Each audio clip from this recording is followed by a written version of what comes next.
put in this book and confusing only because of the plagiarization of it. But I'm here to set the record right and show you what's really going down. The reason why they're bashing him is because he's got this power, got these ships flying around causing earthquakes and everything around the planet. Then he left, never got murdered. That's all stuff they invented to control the masses. Tell you somebody was murdered like that, died for your sin. The true reality is that just like you get a bunch of masses of dumb black people together today that killed Malcolm X, Europeans have always been able to manipulate, pay people into committing acts of murder. Whole armies go into battle killing each other, proving World War I, World War II, World War III, all the crusades, all over the planet. It done happen over and over and over again. I ain't saying this to be mean, I'm saying it because it's true. We all know that. Okay?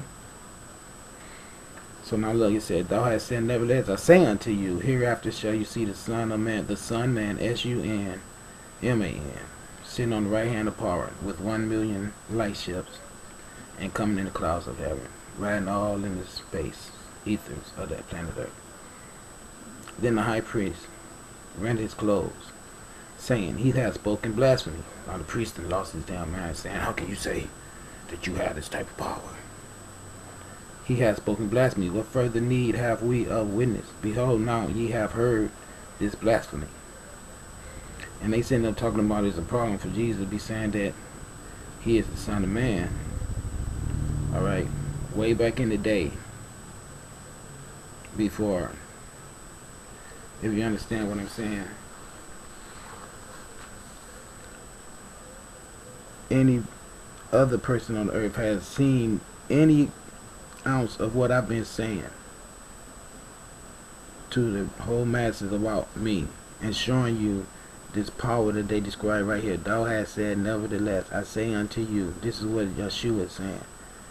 Hereafter, he's saying, even after me, shall you see the Son Man, S-U-N-M-A-N, sitting on the right hand of power. Me sitting here telling you, I can destroy this whole planet. And coming in the clouds of heaven. Then the high priest rent his clothes, saying he had spoken blasphemy. See, he done got all crazy.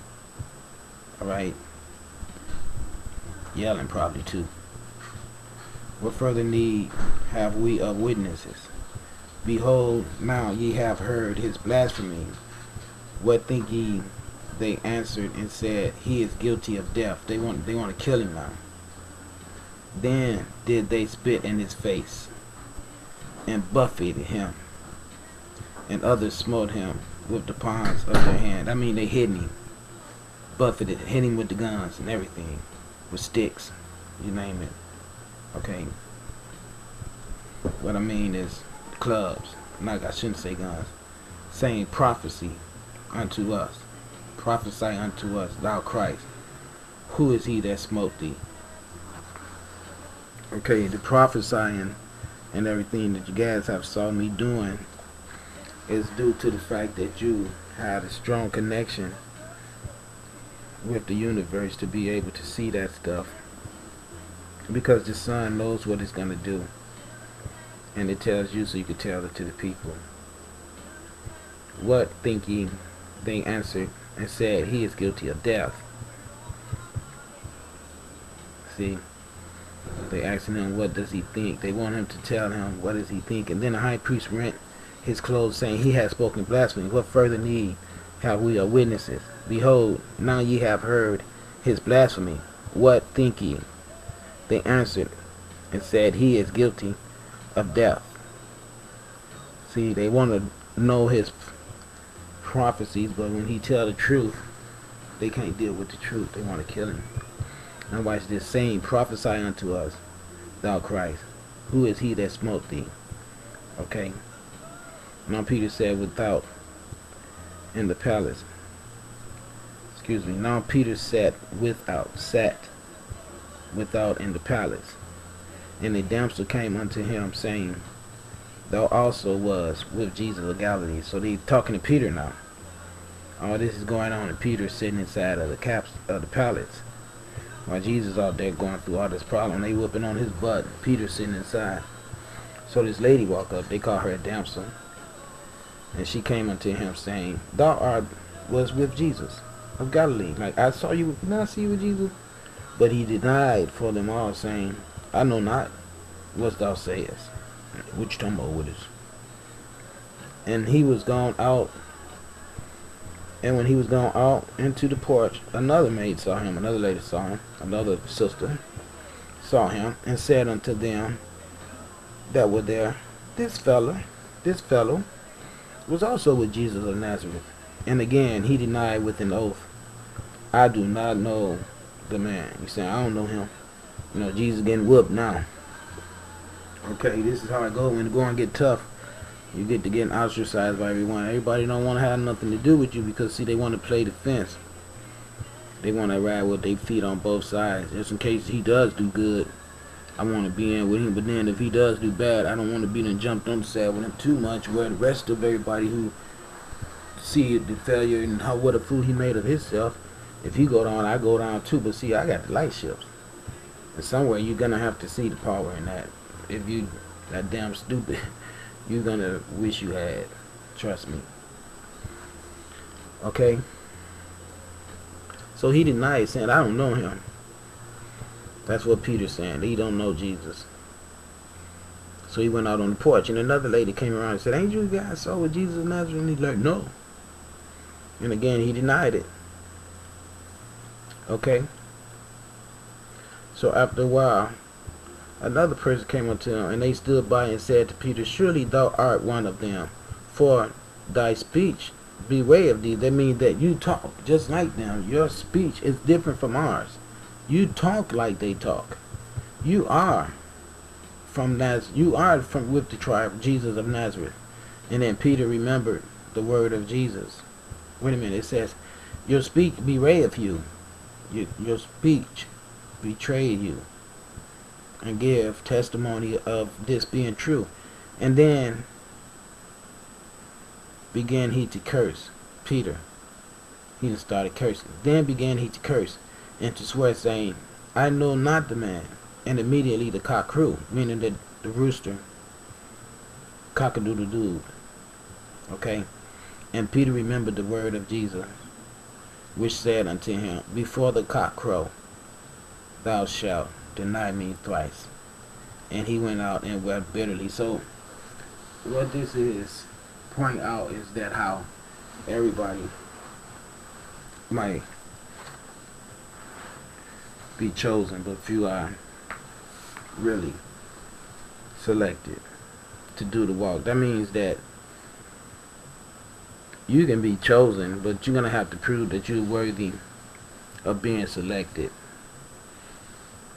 And that means you'll be put to a lot of tests to see what type of characteristics you are made of in your heart by the universe. The universe will put you under extreme circumstances also to find out what people around you are made up of. So that's the reason that we all got to take responsibility of the circumstances of our earth and know that we're going to have to give more to the repair of it than our attendance, Sunday Mass, and the psychotic reading of this book that's hard to understand, and the foolish following of the sheeple shepherds that have all gone to cemetery schools, what you like to call seminary schools. I call them cemetery schools, because that's all you learn in those places is how to make everybody be dead as hell. And that's just what has happened to all the masses. We have all been put to sleep under total system of corporate control. Okay? Now let's go ahead and read this a little bit more. This is chapter 27, from Matthew, the book of Matthew, chapter 27, verse 1.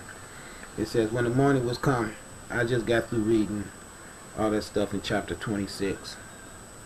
Alright, I don't remember where I started at, but that was in the book of Matthew also. Okay, now when the morning was come, all this is chapter 27, verse 1. All that other stuff I just read was found in chapter 26 of Matthew. When the morning was come, all the chief priests and the elders of the people took counsel against Jesus to put him to death. Again, they wanted to kill Jesus because they didn't like the light of the sun coming through him. Jesus was Yeshua, a melanated man. And when they had bound him, they led him away and delivered him to Pontius Pilate, the governor. See, there goes the governor. And remember, the last place they had, it was a high priest. See? So you goes from the high priest to the governor. Okay? So that means it's showing you the connection between politics and religion. Right there working together. Okay. When the morning was come, all the chief priests and elders of the people took counsel against Jesus. Now look who all got together. When the morning was come, all the chief priests and elders of the people. See, chief priests and elders of the people.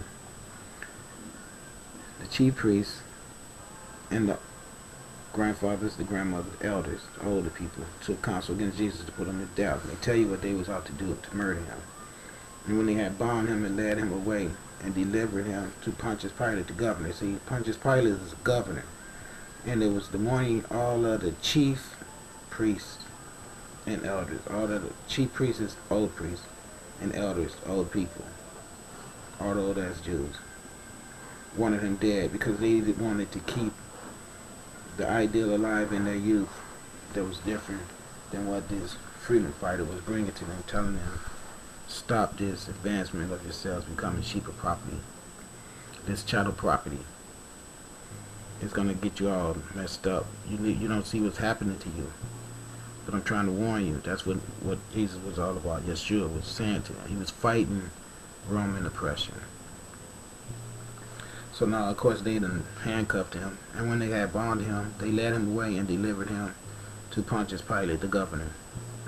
Okay, they took him to the governor in shackles. Then Judas, which had betrayed him, when he saw that he was condemned, repented himself and brought again the 30 pieces of silver to the chief priests and elders, saying, I have sinned in that I have betrayed the innocent blood. And they said, what is that to us? See thou to that. And he cast down the pieces of silver in the temple and departed and went and hanged himself. And the chief priest took the silver pieces and said, it is not lawful for to put them into the treasury, because it is the price of blood. Now listen to how crazy this is. All of a sudden now he gonna have some morale because Judas killed himself.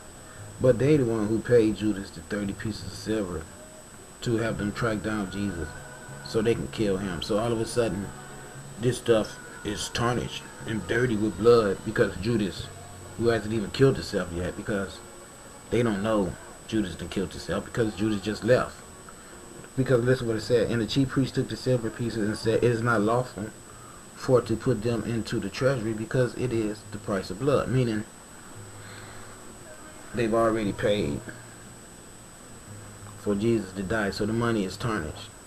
And they took counsel and brought with them the potter's field to bury strangers in.